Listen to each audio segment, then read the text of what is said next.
IELTS Practice Tests Plus 2 by Morgan Terry and Judith Wilson. Published by Longman. CD 1. Test 1, Section 1. You will hear a man phoning a woman about an advertisement he has seen in the paper for some furniture. First, you have some time to look at questions 1 to 5 on page 9.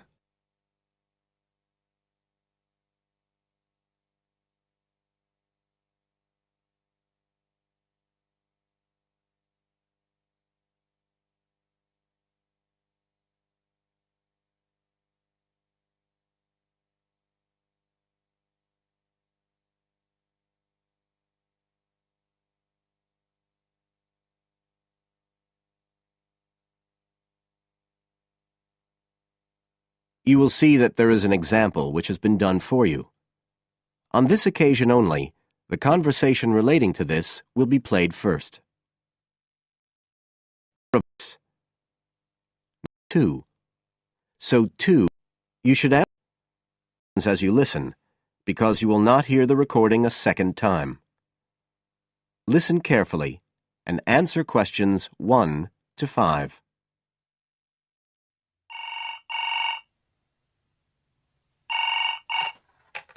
Hello? Oh, hello.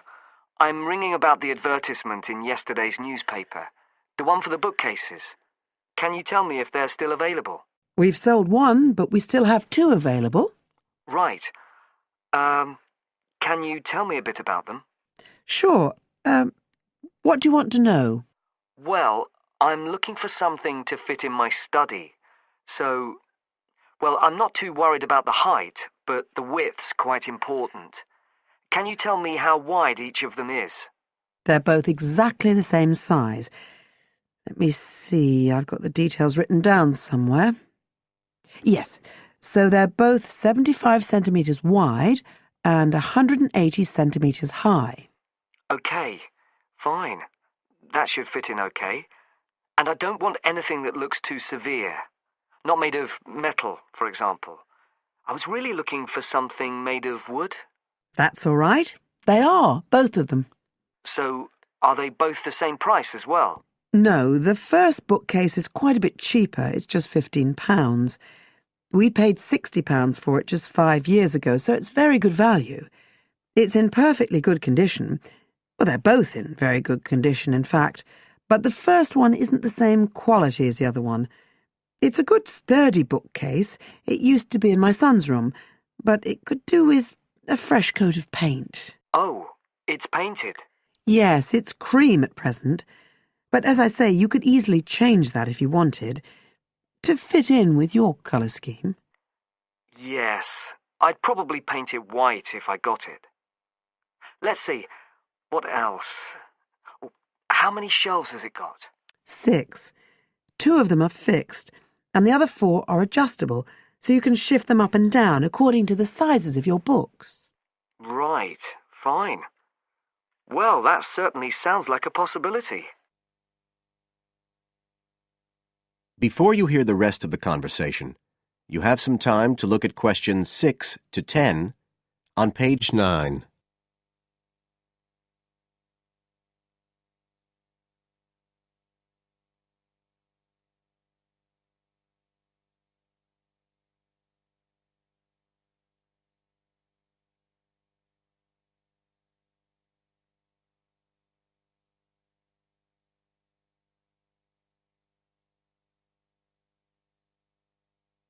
Now listen and answer questions 6 to 10. But the second one's a lovely bookcase too. That's not painted, it's just the natural wood colour, dark brown. It was my grandmother's, and I think she bought it sometime in the 1930s, so I'd say it must be getting on for 80 years old. So it's very good quality. They don't make them like that nowadays. And you said it's the same dimensions as the first one? Yes, and it's got the 6 shelves, but it also has a cupboard at the bottom that's really useful for keeping odds and ends in.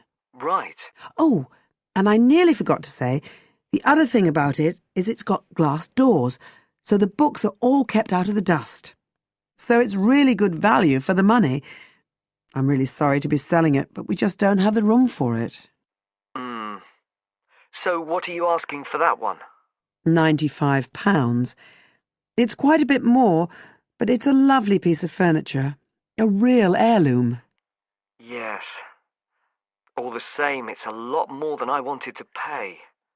I didn't really want to go above 30 or 40. Anyway, the first one sounds fine for what I need. Just as you like. So, is it all right if I come round and have a look this evening? Then, if it's okay, I can take it away with me. Of course. So you'll be coming by car, will you? I've got a friend with a van, so I'll get him to bring me round. If you can just give me the details of where you live. Sure. I'm Mrs. Blake. Blake. That's right. And the address is 41 Oak Rise. That's in Stanton.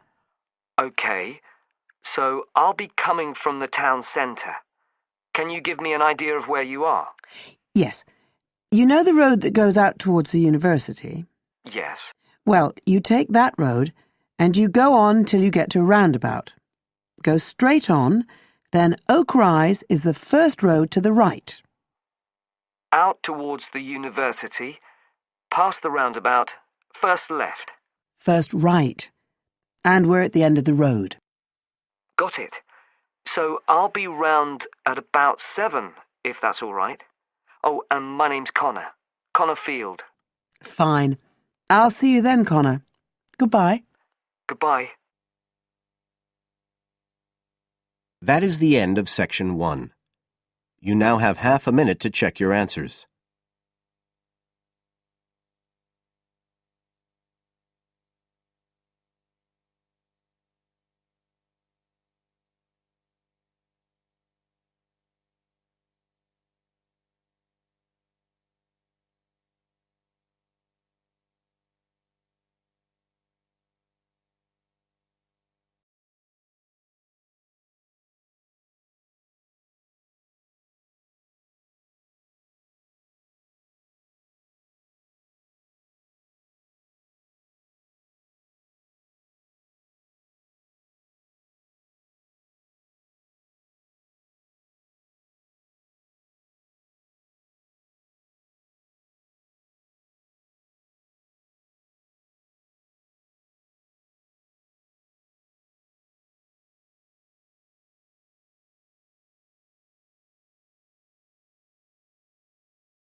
Now turn to section 2, on page 10.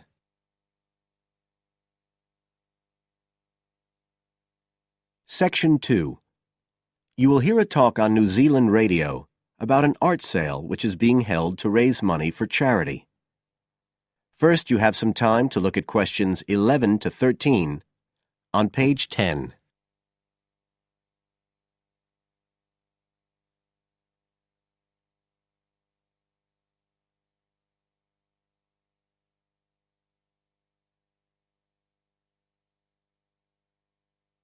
Now listen carefully and answer questions 11 to 13.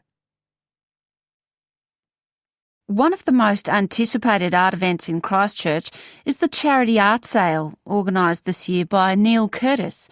Neil, tell us all about it.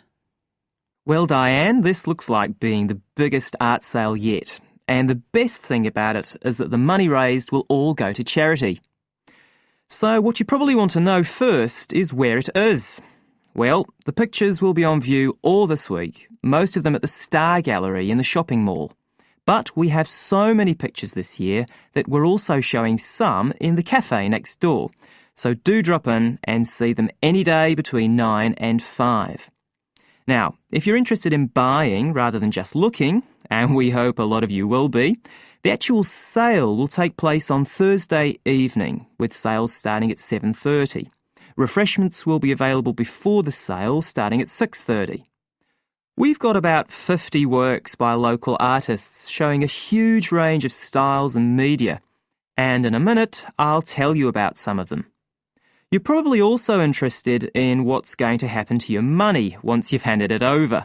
Well, all proceeds will go to support children who are disabled, both here in New Zealand and also in other countries. So you can find an original painting, support local talent, and help these children all at the same time. Before you hear the rest of the talk, you have some time to look at questions 14 to 20 on page 11.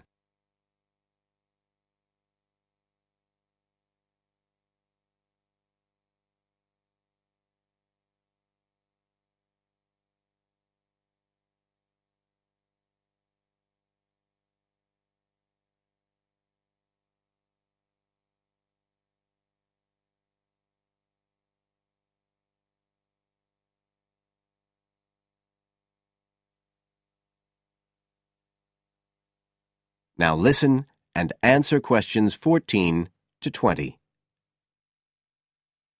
Now, let me tell you a bit about some of the artists who have kindly agreed to donate their pictures to the charity art sale. One of them is Don Studley, who has a special interest in the art sale because his 5-year-old daughter was born with a serious back problem. After an operation earlier this year, she's now doing fine, but Don says he wants to offer something to help other less fortunate children. Don is totally self-taught and says he's passionate about painting. His paintings depict some of our New Zealand birds in their natural habitats. One relative newcomer to New Zealand is James Chang, who came here from Taiwan 9 years ago at the age of 56. Mr. Chang had 13 exhibitions in Taiwan before he came to live here in Christchurch, so he's a well-established artist, and art has been a lifelong passion for him. His paintings are certainly worth looking at. If you like abstract pictures with strong colour schemes, you'll love them. Natalie Stevens was born in New Zealand, but has exhibited in China, Australia and Spain. As well as being an artist, she's a website designer. She believes art should be universal, and her paintings use soft colours and a mixture of media. Most of her pictures are portraits, so watch out, some of them may even be friends of yours. And then we have Christine Shin from Korea. Christine only started to learn English 2 years ago when she arrived in New Zealand, but she's been painting professionally for over 10 years, and she sure knows how to communicate strong messages through the universal language of art. She usually works from photographs and paints delicate watercolours, which combine traditional Asian influences with New Zealand landscapes, giving a very special view of our local scenery. Well, that's all I have time to tell you now, but as well as these 4, there are many other artists whose work will be on sale, so do come along on Thursday. We accept cheques, credit cards or cash. And remember, even if you don't buy a picture, you can always make a donation. That is the end of section 2. You now have half a minute to check your answers.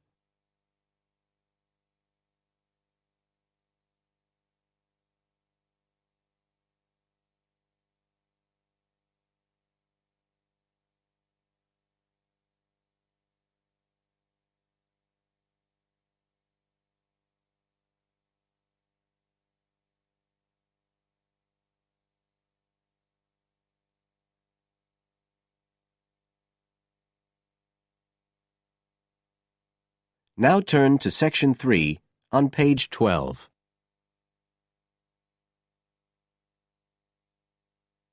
Section 3. You will hear 2 students discussing a project they have to do as part of a literature course on great books. First, you have some time to look at questions 21 to 25 on page 12.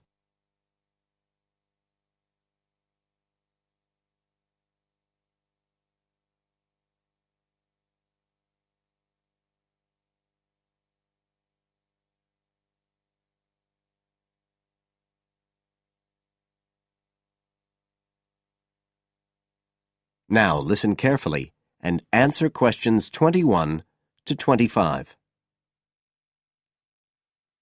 Hi, Joey. How are you doing? I heard you were sick. Oh, hi, Olivia.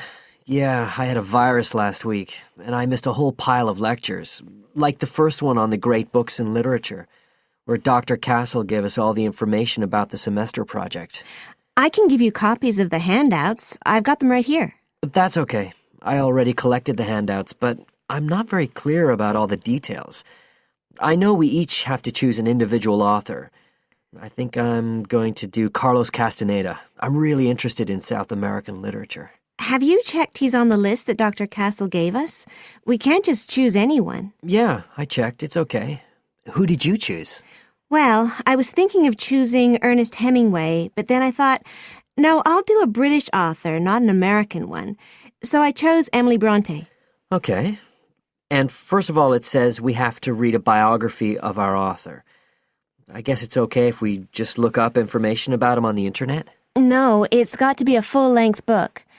I think the minimum length's 250 pages. There's a list of biographies. Didn't you get that? Oh, right. I didn't realize we had to stick with that.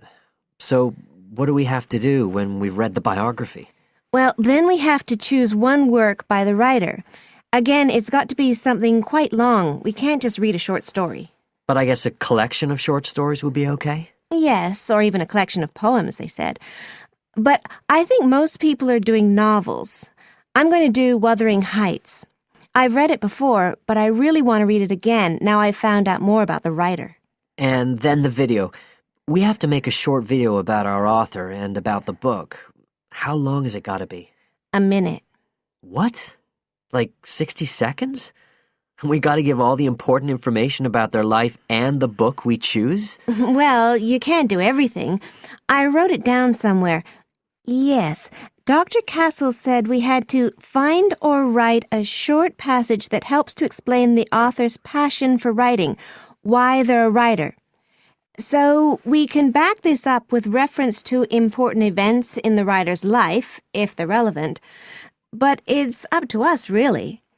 The video's meant to portray the essence of the writer's life and the piece of writing we choose. So when we read the biography, we have to think about what kind of person our writer is. Yes, and the historical context and so on. So for my writer, Emily Bronte, the biography gave a really strong impression of the place where she lived and the countryside around. Right. I'm beginning to get the idea. Before you hear the rest of the talk, you have some time to look at questions 26 to 30 on page 13.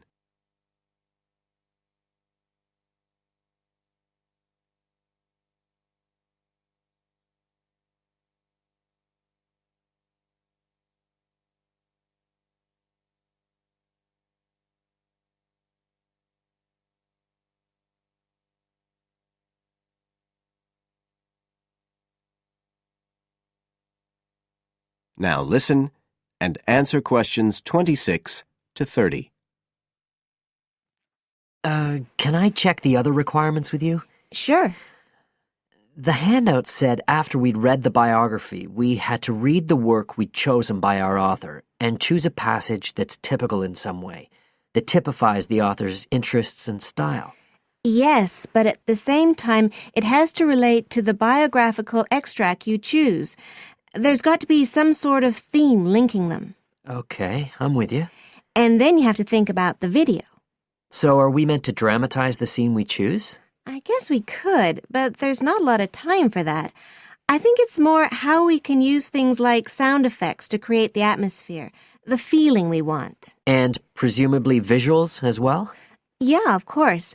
I mean, I suppose that's the whole point of making a video. But whatever we use has to be historically in keeping with the author. We can use things like digital image processing to do it all. So we can use any computer software we want? Sure. And it's important that we use a range, not just one software program. That's actually one of the things we're assessed on. Okay. Oh, and something else that's apparently really important is to keep track of the materials we use and to acknowledge them. Including stuff we download off the internet, presumably? Yeah, so our video has to list all the material used with details of the source in a bibliography at the end. Okay. And you were talking about assessment of the project. Did they give us the criteria? I couldn't find anything on the handout. Sure, he gave us them in the lecture. Let's see, you get 25% just for getting all the components done. That's both sets of reading and the video. Then the second part is actually how successful we are at getting the essence of the work. They call that content, and that counts for 50%. Then the last 25% is on the video itself, the artistic and technical side. Great. Well, that sounds a lot of work, but a whole lot better than just handing in a paper. Thanks a lot, Olivia. You're welcome. That is the end of Section 3. You now have half a minute to check your answers.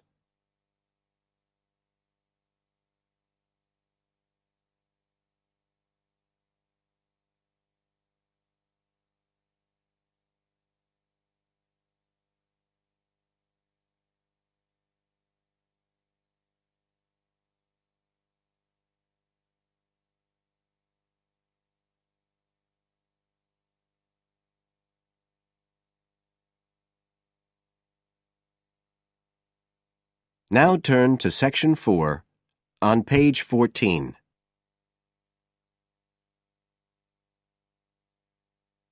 Section 4. You will hear a speaker giving a talk about some recent research about unusual life forms.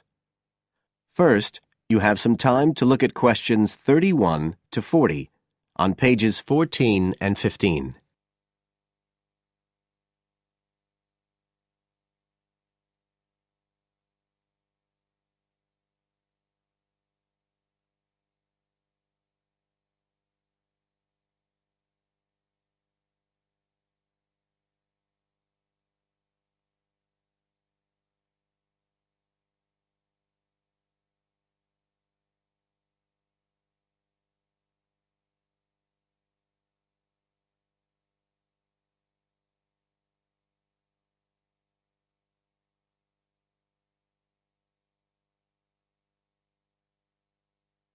Now listen carefully and answer questions 31 to 40. Hello, everybody, and welcome to the 6th of our ecology evening classes. Nice to see you all again. As you know from the programme, today I want to talk to you about some research that is pushing back the frontiers of the whole field of ecology. And this research is being carried out in the remoter regions of our planet, places where the environment is harsh and, until recently, it was thought that the conditions couldn't sustain life of any kind. But life forms are being found, and these have been grouped into what is now known as extremophiles. That is, organisms that can survive in the most extreme environments. And these discoveries may be setting a huge challenge for the scientists of the future, as you'll see in a minute. Now, the particular research I want to tell you about was carried out in Antarctica, one of the coldest and driest places on Earth. But a multinational team of researchers from the US, Canada, and New Zealand recently discovered colonies of microbes in the soil there where no one thought it was possible. Interestingly enough, some of the colonies were identified as a type of fungus called Bouveria bassiana, a fungus that lives on insects. But where are the insects in these utterly empty regions of Antarctica? The researchers concluded that this was clear evidence that these colonies were certainly not new arrivals. They might have been there for centuries, or even millennia. Possibly even since the last ice age. Can you imagine their excitement? Now, some types of microbes had previously been found living just a few millimetres under the surface of rocks, porous Antarctic rocks. But this was the first time that living colonies had been found surviving, relatively deeply in the soil itself, several centimetres down, in fact.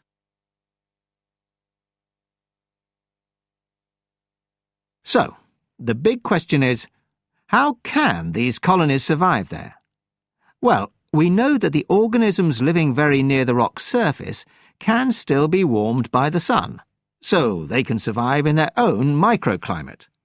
And this keeps them from freezing during the day. But this isn't the case for the colonies that are hidden under the soil. In their research paper, this team suggested that the very high amounts of salt in the soil might be the clue, because this is what is preventing essential water from freezing. The team found that the salt concentration increased the deeper down they went in the soil. But while they had expected the number of organisms to be fewer down there, they actually found the opposite. In soil that had as much as 3,000 parts of salt per million, relatively high numbers of microbes were present, which seems incredible. But the point is that at those levels of salt, the temperature could drop to minus 56 degrees before frost would cause any damage to the organisms. This relationship between microbes and salt, at temperatures way below the normal freezing point of water, is a really significant breakthrough. As you all know, life is dependent on the availability of water in liquid form, and the role of salt at very low temperatures could be the key to survival in these kinds of conditions. Now, the process at work here is called supercooling, and that's usually written as one word, but it isn't really understood as yet, so there's a lot more for researchers to work on. However, the fact that this process occurs naturally in Antarctica may suggest that it might occur in other places with similar conditions, including on our neighbouring planet, Mars. So, you can start to see the wider implications of this kind of research. In short, it appears to support the growing belief that extraterrestrial life might be able to survive the dry, cold conditions on other planets after all. Not only does this research produce evidence that life is possible there, it's also informing scientists of the locations where it might be found. So all of this might have great significance for future unmanned space missions. One specialist on Mars confirms the importance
Drama giữa Scarlett Johansson và Disney đã đi tới hồi kết, nhưng liệu nhà chuột có thoát khỏi vòng kiện tụng? Squid Game đang trên đà trở thành phim ăn khách nhất Netflix, nó có thành công được không nhỉ? Trước khi trả lời những câu hỏi trên, cùng tìm hiểu câu chuyện thú vị về tin đồn người sói hóa điệp viên 007 nhé. Trước khi Daniel Craig đảm nhận vai James Bond từ người tiền nhiệm Pierce Brosnan, vị trí này từng được cân nhắc giao cho Hugh Jackman. Giờ đây, khi nam tài tử năm 3 tuổi nói lời tạm biệt với điệp viên 007, người sói lại một lần nữa được đưa vào tầm ngắm. Mới đây, trong một buổi phỏng vấn, khi người dẫn chương trình đề cập đến việc Hugh Jackman trở thành James Bond, Craig liền nói đùa rằng bước qua xác tôi đã nhóc. Đoạn clip phỏng vấn trên đã được chính ngôi sao của X-Men chia sẻ trên trang Twitter với dòng caption: "Wow, thế là hết cả tin đồn." Anh nói thêm: "Daniel, anh bạn à, anh sẽ luôn là 007 trong lòng tôi." Hồi 2011, Hugh Jackman từng lên tiếng về việc nhận lời mời cho vai diễn này, nhưng không hứng thú vì tôi đang chuẩn bị quay X-Men 2 và Wolverine và tôi không muốn đóng hai nhân vật mang tính biểu tượng như vậy cùng lúc. Dù từ chối, nhưng Jackman vẫn rất thích xuất hiện trong các tin đồn về 007, thậm chí anh từng đùa là tự đi tin mình nhận vai Bond. Tin đồn là vậy, còn theo thông tin từ nhà sản xuất Barbara Broccoli, tới năm 2022 họ mới tính đến chuyện tìm 007 tín nhiệm. No Time to Die dự kiến ra rạp vào 8 tháng 10 tới, là phần 007 năm và cũng là lần cuối Craig xuất hiện với tư cách James Bond. Sau buổi chiếu sớm tuần vừa rồi, phim được giới mô liệu khen hay hơn hẳn Quantum of Solace và Spectre, đồng thời cũng là phim bom cảm động nhất của Daniel Craig. Tuy nhiên, một số khác lại cho rằng No Time to Die đã cố phức tạp hóa nhiều vấn đề. Các bạn nghĩ ai sẽ là gương mặt sáng giá kế nhiệm vai điệp viên 007? Đừng quên để lại bình luận phía dưới cho chúng mình cùng các bạn khác cùng biết với. Tiếp theo, cùng mình đến với bảng xếp hạng doanh thu Bắc Mỹ cuối tuần trước để xem những cái tên nào sẽ phải nơm nớp trước sự đổ bộ của No Time to Die nhé. Đứng thứ 5 là Prime Macho, tác phẩm do Clint Eastwood đạo diễn, sản xuất và đóng vai chính. Phim thu về 2 triệu, góp vào tổng 8,3 triệu đô doanh thu phòng vé. Sát nhân trong gương tuần qua thu về 2,6 triệu và trụ vững hạng 4. Với 4,1 triệu đô doanh thu, Free Guy khiêm tốn lùi một hạng so với tuần trước và đứng ở vị trí số 3. Xem phim rồi thì nhớ ghé qua video review và nhặt trứng trên phim nhé. Tác phẩm mới của Universal Pictures, Dear Evan Hansen, lọt top 2 với hơn 7,4 triệu đô từ các phòng vé. Shang-Chi ẵm về hơn 13 triệu, đánh dấu tuần thứ tư liên tiếp siêu anh hùng châu Á chiếm ngôi đầu bảng. Bên cạnh thành công của Shang-Chi tại các phòng vé, tuần qua Disney có một tin vui và một tin buồn. Các bạn muốn nghe tin nào trước? Thôi thì 2 trong 1 luôn nhé. Theo tờ Variety, hôm 30 tháng 9 vừa rồi, vụ kiện giữa Disney và Scarlett Johansson đã đi tới hồi kết. Các điều khoản thỏa thuận cụ thể giữa hai bên không được công khai, nhưng trước đó, nàng góa phụ đã đòi 50 triệu đô tiền bồi thường. Sau khi bắt tay làm hòa với nhà chuột, Johansson chia sẻ: "Tôi rất vui vì mâu thuẫn được giải quyết. Tôi cực kỳ tự hào về tác phẩm mà chúng tôi đã hợp tác những năm vừa qua và mong sẽ tiếp tục đồng hành trong nhiều năm tới." Alan Bergman, chủ tịch của Disney Studio, cũng rất hài lòng với thỏa thuận trên và mong muốn hợp tác với nữ diễn viên trong những dự án sắp tới của hãng, bao gồm tác phẩm Tower of Terror. Vừa giải quyết xong rắc rối pháp lý này, nhà chuột đã lại bận rộn với một vụ kiện khác, nhưng lần này Disney trở thành bên nguyên đơn. Mới đây, nhóm người thừa kế di sản của tác giả truyện tranh huyền thoại Steve Ditko đã gửi hồ sơ thu hồi bản quyền nhân vật Spider-Man và Doctor Strange. Giữa tuần qua, Disney và Marvel đã đệ đơn khiếu nại nhằm giữ quyền sở hữu. Nếu nỗ lực này thất bại, hai hãng sẽ phải đối mặt với nguy cơ không chỉ mất người nhện và bác sĩ lạ, mà còn cả những siêu anh hùng ăn khách khác như người sắt và quả phụ đen. Tuy nhiên, việc mất quyền sở hữu không đồng nghĩa rằng hãng phải gạch tên những nhân vật này khỏi các dự án tương lai. 7 năm trước, Disney cũng từng đối diện với tình huống tương tự và giành phần thắng khi nhóm người thừa kế của tác giả Jack Kirby đòi bản quyền các nhân vật của X-Men cùng Spider-Man, Hulk và Thor. Các bạn nghĩ sao về vụ việc này? Chia sẻ quan điểm của mình dưới phần bình luận nhé. Tháng 10 tới rồi, cùng phim mở đầu mùa Halloween năm nay bằng một loạt tác phẩm kinh dị sau trong phần giới thiệu phim. Những bộ phim đến từ xứ chùa vàng luôn mang một sắc u ám rất riêng và đầy ám ảnh. Tác phẩm The Medium sẽ chứng minh luận điểm vừa rồi của mình. Phim theo chân bản Nim tìm hiểu những chuyện kỳ lạ xảy ra xoay quanh người cháu gái Minh sau khi cha cô qua đời. Vậy Minh bị thế lực nào điều khiển? Nim sẽ phát hiện ra những bí mật nào về gia đình và khả năng của mình? Liệu bà có cứu được cô cháu gái khỏi những thế lực vô hình? Hãy tìm lời giải đáp qua The Medium và để lại bình luận nếu các bạn muốn phim làm video về tác phẩm này nhé. Các bạn có nhớ tác phẩm No One Gets Out Alive được giới thiệu trong bản tin Fake News tuần trước không? Bộ phim Poltergeist sau đây sẽ là minh chứng tiếp theo cho việc nên đọc review trước khi thuê hoặc mua nhà. Gặp khó khăn về kinh tế, gia đình nhà Bowen chuyển vào một ngôi nhà ở vùng ngoại ô. Tại đây, hàng loạt sự kiện siêu nhiên kỳ quái diễn ra, đỉnh điểm là sự mất tích của cô con gái út Madison. Vậy họ sẽ phải làm gì để đưa Madison trở về? Trả lời các câu hỏi ấy qua Poltergeist, tác phẩm lên sóng Netflix vào mùng 4 tháng 10 tới nhé. Trong Conan từng có một câu nói nổi tiếng, bí mật làm nên sự quyến rũ của người phụ nữ, nhưng với Someone Inside Your House, bí mật sẽ khiến bạn bị một tên sát nhân ghé thăm. Hắn đeo trước mặt nạ trông giống hệt bạn và bắt bạn thú nhận những bí mật đen tối trước khi hành quyết. Và còn gì nhỏ hơn, khi bạn vừa chuyển đến trường mới thì tên sát nhân này xuất hiện, làm mọi nghi vấn đều đổ dồn lên bạn. Đó là những gì đã diễn ra với McKinney, nhân vật chính trong Someone Inside Your House. Ngày 6 tháng 10, mở Netflix lên xem tên sát nhân ấy là ai và khám phá quá khứ đen tối của các nhân vật nhé. Trong lúc chờ đợi những tác phẩm này ra mắt Netflix, tại sao không cày nát trò chơi con mực cho bằng bạn bằng bè nhỏ? Phim về trò chơi sinh tồn đầy drama này đang trên con đường trở thành dự án ăn khách nhất Netflix rồi đấy. Cụ thể thế nào? Cùng tìm hiểu ở thông tin dưới đây nhé.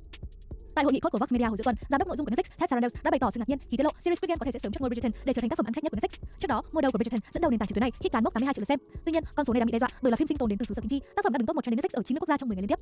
Trước tần số Squid Game mang lại, giám đốc Sarandos chia sẻ: "Chúng tôi cũng không lường trước được tác phẩm này sẽ thành công đến thế, xét về độ phủ sóng toàn cầu. Tuy nhiên, vừa rồi vẫn chỉ là nhận định của người trong cuộc, chúng ta khó mà xác thực thông tin này. Bởi lẽ Netflix chưa bao giờ minh bạch 100% về lượng người xem." Squid Game lên sóng Netflix vào 17 tháng 9, xoay quanh một trò chơi sinh tồn với 456 người tham gia, mà trong đó ai sống sót đến cuối sẽ ăn chọn 45,6 tỷ won.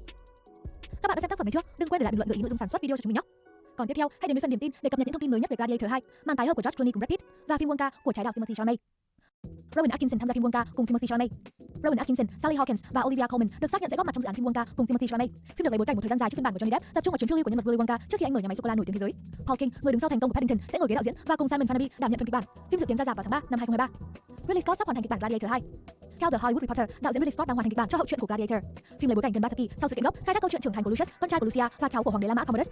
Theo lời vị đạo diễn, Gladiator 2 dự kiến được Paramount bấm máy ngay sau khi ông hoàn thành dự án Kit về Napoleon. George Clooney và Brad Pitt tái hợp trong phim mới của John Watts. Tờ Deadline đưa tin, bộ đôi nam tài tử hàng đầu kinh đô điện ảnh George Clooney và Brad Pitt sẽ tái hợp trong một bộ phim kinh dị. Tác phẩm này sẽ do John Watts, người đứng sau thành công của Spider-Man Homecoming và Far From Home, viết kịch bản và đạo diễn. Hiện tại, các thông tin cụ thể về tiêu đề, câu chuyện và dàn cast vẫn chưa được tiết lộ, nhưng ba cái tên trên đã đủ sức hút khiến 11 hãng phim và nền tảng trực tuyến phải tranh giành sản xuất và phát hành. Mới đây, cuộc chiến này đã kết thúc với phần thắng thuộc về Apple Studios. Năm nhà xem phim qua laptop và TV mãi, chắc các bạn cũng nhớ mùi bỏng ngô thơm lừng ngoài rạp lắm rồi nhỉ? Thế nhưng các bạn nhớ một thì có những người còn nóng lòng người trước viễn cảnh mở cửa các rạp chiếu. Thông tin dưới đây sẽ giải thích cho các bạn. Ngày 29 tháng 9, đại diện của 20 nhà sản xuất phim gửi kiến nghị để phục hồi kinh doanh sản xuất từ ngày 15 tháng 10. Đồng quan điểm, ông Nguyễn Hoàng Hải, giám đốc nội dung của CGV, trao đổi với Dinh, nếu đầu năm 2022 rạp chiếu phim mới được tái hoạt động, nhiều doanh nghiệp điện ảnh sẽ đứng trước nguy cơ phá sản, kéo theo sự suy thoái của cả nền điện ảnh. Ông nói thêm, chúng tôi hy vọng chủ trương mới của chính phủ sẽ cho phép nhà rạp được phép mở cửa hoạt động trở lại vào đầu tháng 11 khi mà các trung tâm thương mại tái hoạt động. Trong khi đó, đại diện BHD khẳng định tài chính của nhà rạp gần như cạn kiệt vì không có doanh thu trong thời gian dài, trong khi lãi vay ngân hàng, lương nhân viên, tiền bảo trì máy móc và nhiều chi phí khác đang cộng dồn vào. Họ cũng mong muốn được mở cửa từ tháng 11 để đón nhiều phim bom tấn đang xếp hàng chờ ra mắt khán giả Việt. Các hãng phim đều cam kết học hỏi kinh nghiệm từ những nước đã mở cửa rạp phim và luôn tuân thủ biện pháp phòng chống dịch theo quy định của Bộ Y tế nếu sớm được hoạt động trở lại. Theo các bạn, khi nào rạp chiếu mở trở lại là hợp lý? Nếu là tháng 11 thì bạn có sẵn sàng ra rạp không? Hay là đợi khi nào đại dịch qua hẳn rồi mới đi xem phim?